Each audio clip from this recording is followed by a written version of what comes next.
So,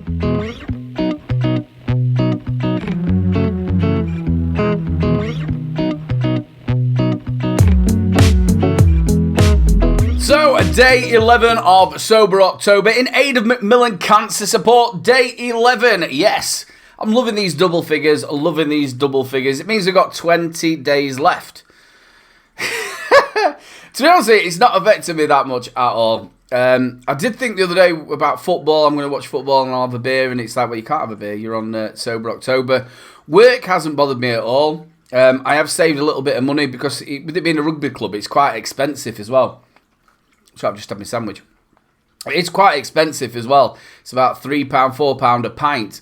So if you have a couple of pints there, your wages suddenly go down. So they've let me have coffee for free.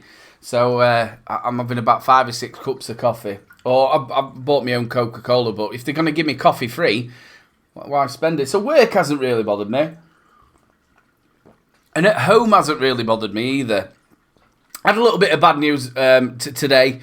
They've messed me blood stuff up. Now, if you follow me on the vaping sort of side of things, you'll know about this. I was diagnosed with diabetes, and then I always get this name wrong. Hemoglobin something like that. What it basically is, I've got too much iron in my body.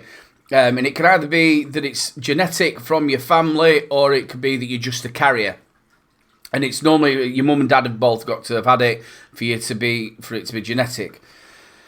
So, it's been a slow process because what I've just got this horrible lethargic feeling that I've had probably for about 7 to 8 months, and it's like a dull, fuzzy headache. It's like you've had 30, 40 beers, or I'm joking, or a bottle of vodka or whatever. It does make you feel like that.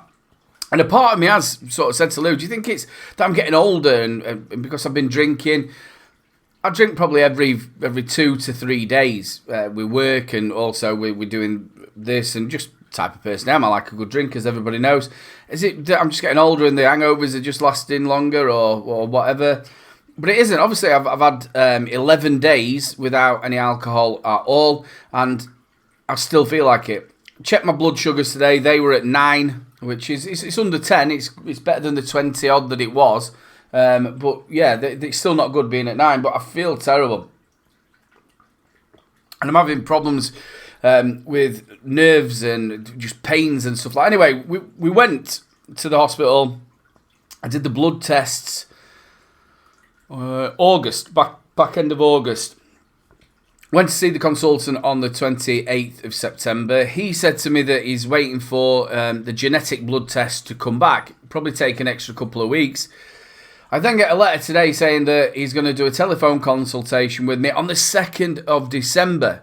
So we phoned up and said, look, this is just taking too long. It should take too long. Apparently, the genetic blood test wasn't sent.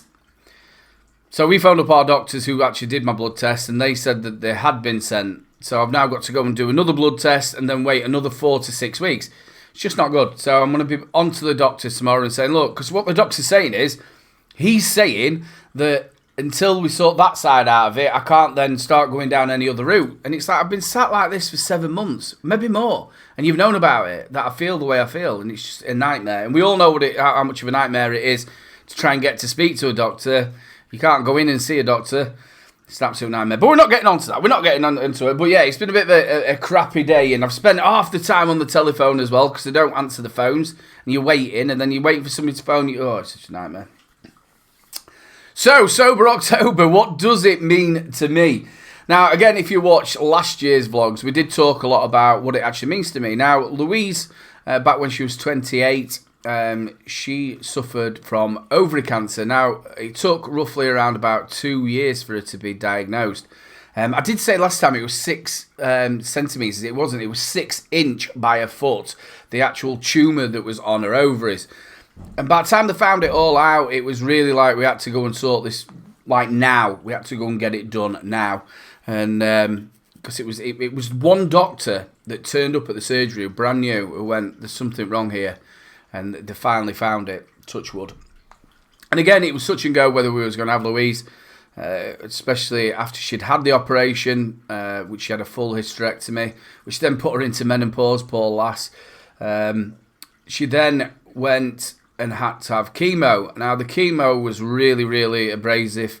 It was 5 days on, then she'd have a couple of days off, then she'd have to go back on the Monday and have a top up, then she'd have a week off, and then it'd start again. And that, I think that went on from June all the way up to the October, week in, week out. Obviously, she lost her hair, and she was just lethargic. Now, we made a decision that she wasn't going to stay here at home. She was going to go and stay with her mum and dad, who only lived down the road. And we had really young kids at that time. So I was still trying to work. And now, as a DJ, it's a bit of a nightmare. At that time, I was working 4 or 5 days a week. And it was like you would go in there at 12 o'clock and not finishing until 12 o'clock at night. So we had my brother solo looking after the kids. And also Louise's mum looked after Fern. So I could work. So I sort of knocked the Tuesday, what I worked on there, and did the the Friday, Saturday, Sunday, and then the kids would be dropped back off on a Monday, and then I'd have to look after them all. It nearly killed me, myself, it nearly killed me. And it was hard with Louise being at her mum's. It broke my heart, it absolutely broke my heart that she wasn't with me. So that's why it means a lot to me to helping not just Macmillan. We helped prostate cancer as well with Paul McCartney. We did the walk, me and Louise together. Again, you can see this on this channel. Them vlogs were quite interesting. So cancer has really affected my life a lot with Louise, and that's why I try and do a little bit to give back. And we've done really, really well over this last year. From last October, we did Sober October. Then we did the prostate cancer, and now we're back with Macmillan. Now, what I've already said this, Macmillan gave us some money so I could stay in a hotel and stay with Louise while she had her operation, which that were a nightmare in itself. She had the pre-op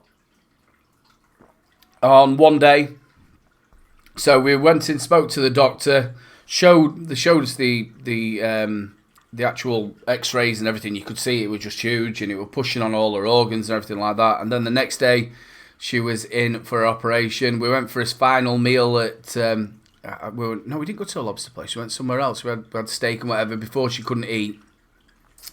And then she went down... Well, we had to get there for about 7 in the morning, but they didn't take her until about 12. Now, we're in June, and it was absolutely boiling. They had no air conditioning in this hospital.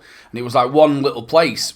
It sounded like I was going to go into Fresh Prince of Bel-Air then. One little place, and there were like loads of people all just waiting to go to theatre, and it were absolutely boiling. So I kept going in and out. It was just unbearable.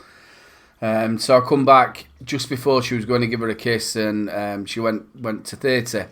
Now, she should have been out for 4 o'clock, so it was something like a 4-hour operation. She wasn't out. 6 o'clock come round, and they said, look, we'll ring you, Mr. Crew, we'll ring you. So in the end, they rang me at 6 and said that she'd come out of theatre. So I went straight away there, went to the ward that she was there. She says, you're not supposed to be. I said, look, I'm here, I want to see my wife. She went, no problem. She says she's having a bit of problem coming around from the anaesthetic. So when she got there, she was just groggy, she was sore. So I give her a kiss, and then obviously I left her and came back the next day. It was horrible. It was a horrible experience as a young couple as well. Well, Louise was 28. I would have been 30. I've lost me about 34. So yeah, it wasn't the greatest of experiences. But touch wood, she's here, and there has been some. Obviously, she's got lymphedema. There's still other little bits wrong with her through the cancer, and I think that'll stay with her for the rest of her life. But touch wood, she's here. So that's why Macmillan means something to me. It's helping people who are going through a hell of a time. And a lot of you will know people, your family, friends, that it would have touched you. And that's why what you are doing, even the people, I know times are massively hard. People who are sharing the link out, sharing this vlog out, let people see this, let them find out the reason why we're doing this. Even if they put £1 in, even if you put £1 in or 50 pence, it all helps. It really does all help. What are we on, people? Yes, see if I can get the right... No! It's that way. It's going to come up there. £715. Well done, people. Day 11, £715. That's absolutely fantastic. Thank you so much to everybody who's donated. Everybody who has shared it about and shared that link about. Thank you so much. You are a bunch of stars. You are making a difference to somebody's life right now. You are making a difference to somebody's life. Take that away for you today. You're making a difference. You're making a difference. Even by sharing it, or if you put something in, you are making a difference. Right then, people, I am on the Laid Back Vape Show at 7 o'clock tonight, which this comes out afterwards. So if you've seen that, I hope you said hello.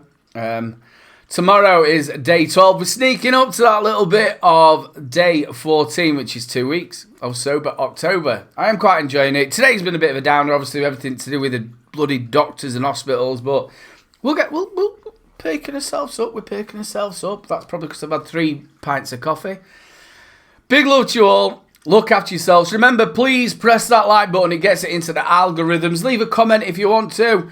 It's always nice to read the comments, and if you're brand new around here, press that subscribe button and also the notification bell. It will let you know when another vlog comes out.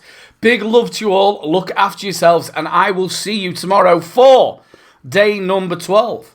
Good night, sir.